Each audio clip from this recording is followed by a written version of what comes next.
Organizations love to talk about being human-centered, but mostly they treat emotions like unwanted intruders. I'm Michael Bungay-Stanier, this is Change Signal, and we are going to call out that contradiction.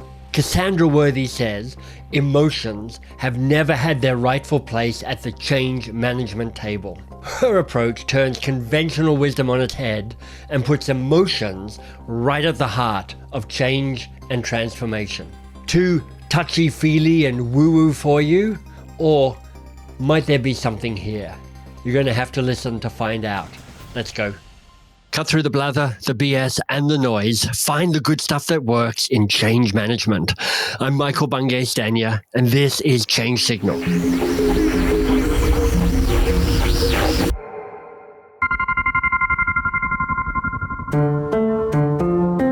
If you follow any of the big consultancies, you'll know that they're change doomsayers, capital C, capital D. McKinsey for 4 decades has been telling us that 70% of change fails. Bain, not to be outdone, has said that 95% of digital transformations will fail. And PwC and BCG and all the acronym firms agree. And the bottom line is this.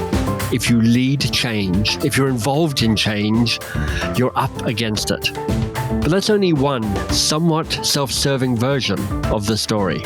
But on the other side is connection. On the other side is mutual understanding. On the other side is the promise of the opportunity that change presents. There's a different story to be told. And it's not actually failure versus success. It's more despair versus what? How about enthusiasm? And when it comes to enthusiasm, there's probably nobody on the planet better to talk to us about this than Cassandra Worthy. So Cassandra, welcome. Thank you so much, Michael. So grateful to be here. Thank you so much for having me. How did you get pulled into this work? Oh, through my pain. So I'm a chemical engineer, Michael, and I spent 15 years working in more traditional roles of corporate. I left as an executive leading innovation delivery, but my career was riddled with a lot of change and predominantly in the acquisition space. So I went through 2 multi-billion-dollar acquisitions. And it was the pain of going through that type of change in the workplace that you didn't ask for, that was unexpected, and that completely turned your world upside down, where I had my most difficult challenges and the most pain that I experienced in my professional life. And it was through trying to navigate through those acquisitions that I began to cultivate this mindset that I've coined change enthusiasm that I now teach around the world in order to help me navigate the change to inspire and influence others through the change more effectively.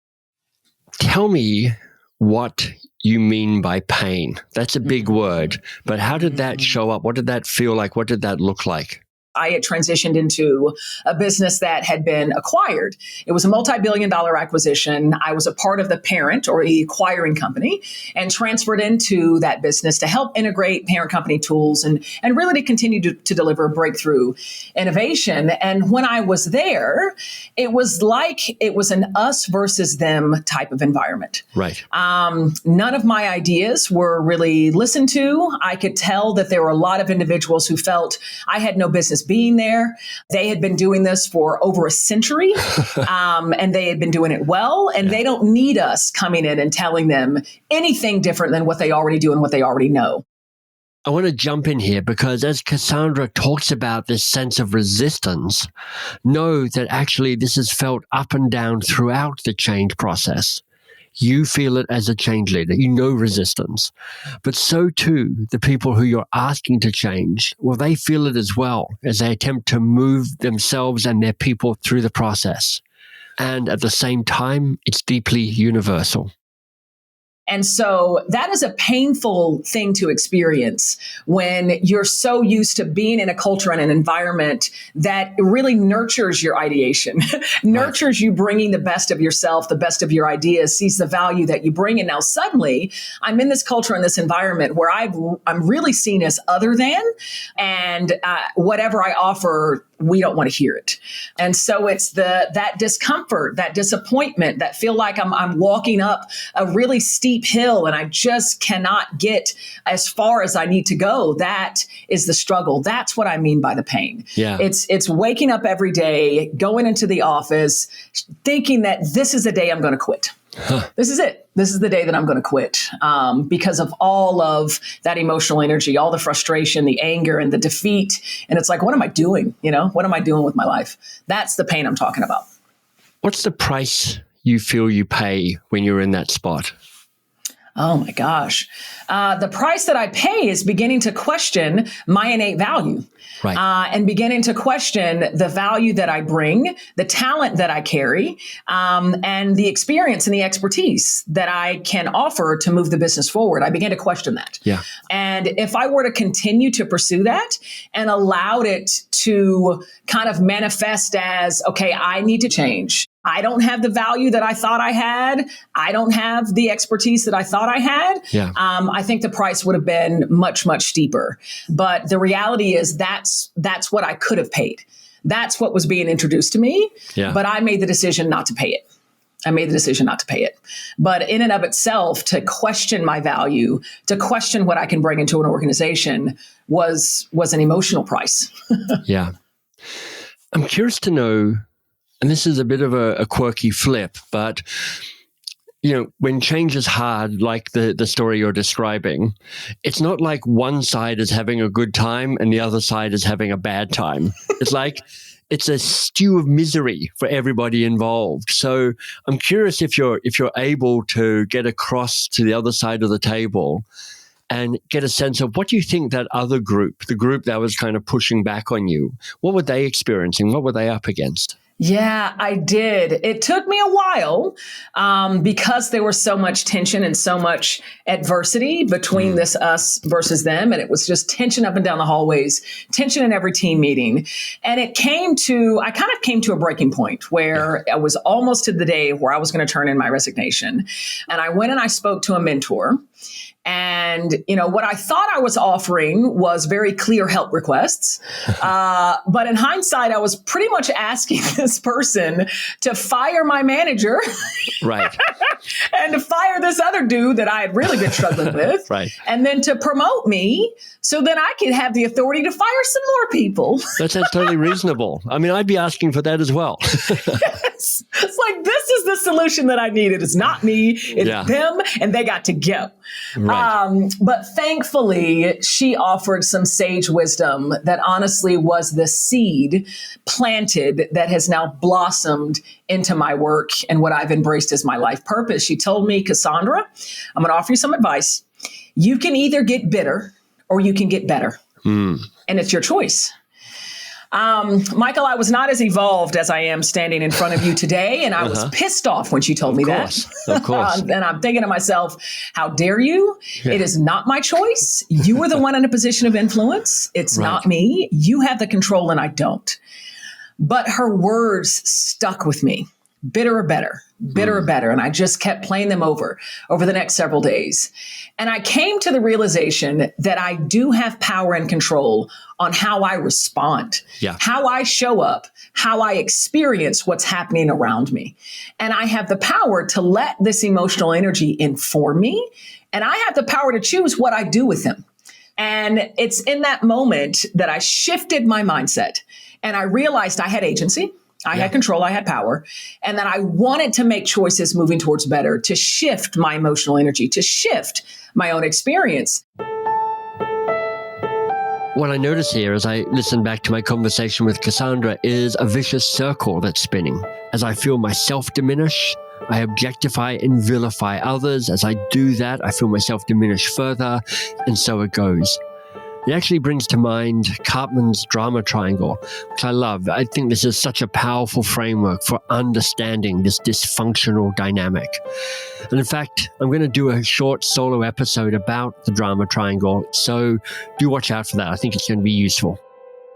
And so that's what invited me into understanding what else is going on with these individuals that I'm having such challenge and struggle with. Yeah. And it's living kind of this stepping towards better that I ended up doing this article that went on our intercompany kind of intranet platform. And I interviewed so many of my working team colleagues, including that guy that I wanted my mentor to fire. Yeah. And I ended up discovering their pain points. And we ended up reaching, especially that individual that I wanted fired, a mutual understanding. Right. Because the conversation allowed me to identify, oh, so that's kind of a culture thread that you've been living in. Well, that's very different from where I come from.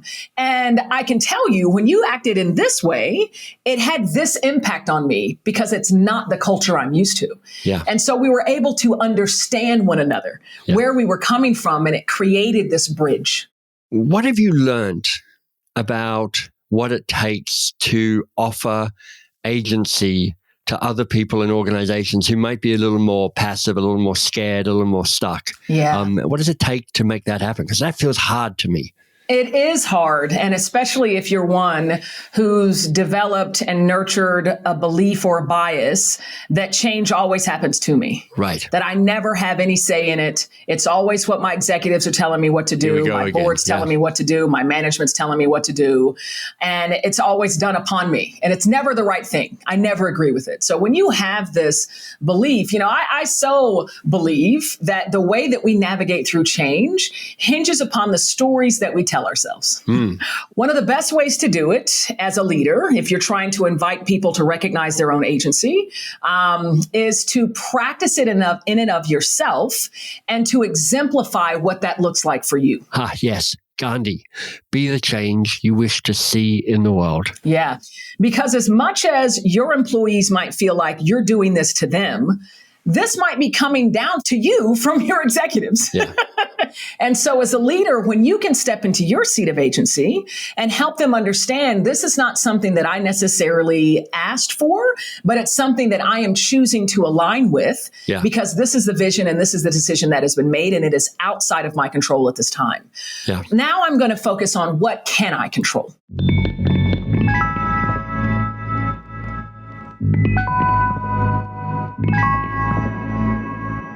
Cassandra, you're known for this idea of signal emotions, this idea that rather than pushing the feelings down, there's not just wisdom, but guidance and even direction in understanding and being attuned to what's felt. I mean, in many ways, these feelings are not an invitation to run away, but an invitation to show up.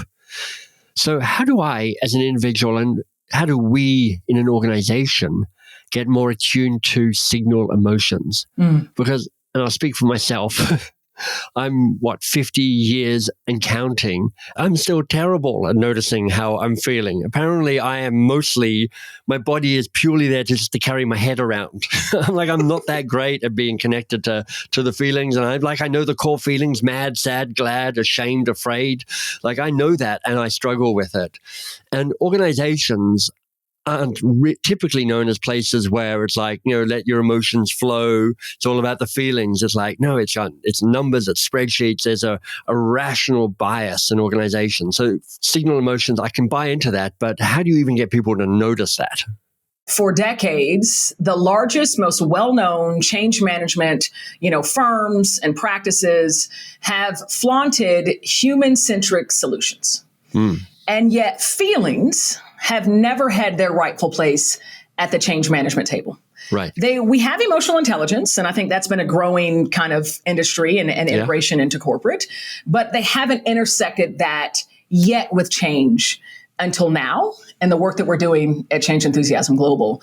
And so in order to invite feelings into the change conversation, you have to, number one, have the language for it. And so, Brené Brown has done some incredible work on emotional granularity. Sure. Atlas of the Heart, just love giving definition and language to it. But as leaders, we have to take accountability to invite the feelings language into the conversation. Yeah. And that means oftentimes stepping into our own vulnerability and asking people not how is the work going, but how are you feeling? depending on the organization, it's going to be super awkward. And all you're going to hear is excited and ready, right? Because that's what I think you want me to say. Right. And that's why the leader has to then step into vulnerability and say, when they're feeling frustrated, when they're feeling anxious, when they're feeling sorrow or guilt or despair, whatever that might be, because that then creates a conduit for everyone else to have a bit of trust to say, okay, then I can really share how I'm feeling. I can really give you 2 real words. And that begins to open the conversation. But it starts with having that courageous container where individuals feel and trust that they can share their truest emotions and have the wherewithal and the language, the emotional granularity of what that feelings language is. So let's say I'm a change leader and I'm in an organization and I'm buying into what you're saying and I'm thoroughly daunted by the thought of trying to bring something like that into my organization, because it's like nobody's done anything like that before. You can already see people sitting back with crossed arms and raised eyebrows. Coach me around how I might start seeding that in my organization. Where would I start? Yeah. First, I would ask the question to this individual, can you think of a time in a work context or not where someone held space for you and you were able to actually emote and share the difficulty and the feelings that you were experiencing? And if so, how did that in turn make you feel? Yeah. Did it make you feel more engaged? Did it make you feel valued? Yeah. Did it make you feel heard and understood? Did it make you want to keep stepping one foot over the other? Right. If there was value in that conversation, trust that for the individuals in your organization, there's value if you do it as well. This insight reminds me a little of the appreciative inquiry framework and other models like that, where the core concept is let's find what's already working and let's find ways to amplify that.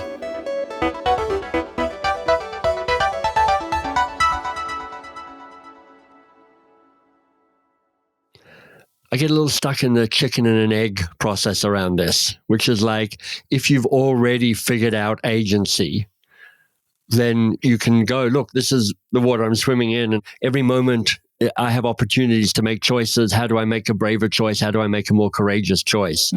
And so I've found the virtuous circle, which is the world shifts. I see opportunities. I try and be as courageous as possible. I tap into the values. I try and tap into my future self. I make braver choices, and my agency increases, and I become more and more competent. There's a lot of people for whom, when you say change happens not to you but for you, might say, or does it? Because it feels like it's happening to me an awful lot, and I don't feel like I have any choice around that. And my question is not even about those people, just going, that might be a reality for a change leader in an organization, going, these people have had change done to them, or that's been the lived experience for those years. I'm trying to help that person shift and, I don't know, help people get past some scar tissue, perhaps. Where do I begin with that? And, I always bring it back, try to relate on a personal level. My second multi-billion-dollar acquisition, I was working with Procter & Gamble. I had assumed that I was going to retire with Procter & Gamble. I had mapped out my salary for the next 30 years. That's good. And then all of a sudden, I get this announcement that the business I'm in is getting acquired, and I'm soon to be an employee of Berkshire Hathaway. And my world crumbled. Like, what? This is the biggest thing that I could have felt. It's happening to me. Right. The first little baby step in trying to embrace this idea that a change that feels like it walks in the room and slaps you on the face and you're bleeding and you're on the floor and you're crying, you don't know why, to get you to believe it's for you is to let go of what you have no control over. And then as you think about what you can control, where can you make choices to improve your experience and perhaps even improve the experience of those that report to you or those that you're accountable for? Because you always have a choice on how you show up. I can control how I continue to nurture my team. I can control how I continue to deliver. I can control my disposition and how I still identify and leverage whatever my superpower is. I can control that. I can also control if I foresee this being a shorter stint for me in this particular company, this particular organization, and I can start making steps to understand where I might want to go next. Yes. You always have the agency on how you experience what's happening around you. There's always something that you can control. Right. And that's why I continue to believe that it happens for me. Change always presents opportunity. We just have to have the mindset and the willingness to explore it and to grab it. I think there are probably three responses to you talking about change enthusiasm. One is you have the enthusiast, which is like, brilliant. This is mirroring how I've thought and felt for ages. Whatever you're saying, I'm all up there. I'm kind of in the front row. Then you have the skeptics. In my mind, skeptics are people who are desperate that you're right and are fearful that you're wrong because they've been sold things before and they've been disappointed.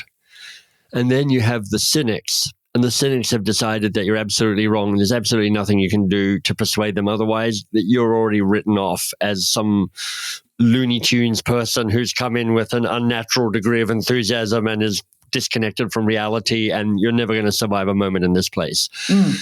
I suspect you don't have to do much with the enthusiasts, but how do you think about managing or meeting the cynics and the skeptics? So I'm going to give a response that might be surprising, in that when we're engaging with clients, I almost don't care about the cynics. And I'll tell you why. When you can build a critical mass of early adopters, right, in the enthusiasts, and those who might even be skeptics at first, but are willing to get bought in or willing to explore it. Yeah. When you can develop the critical mass and the momentum of those individuals, the cynics are going to take notice. Yeah.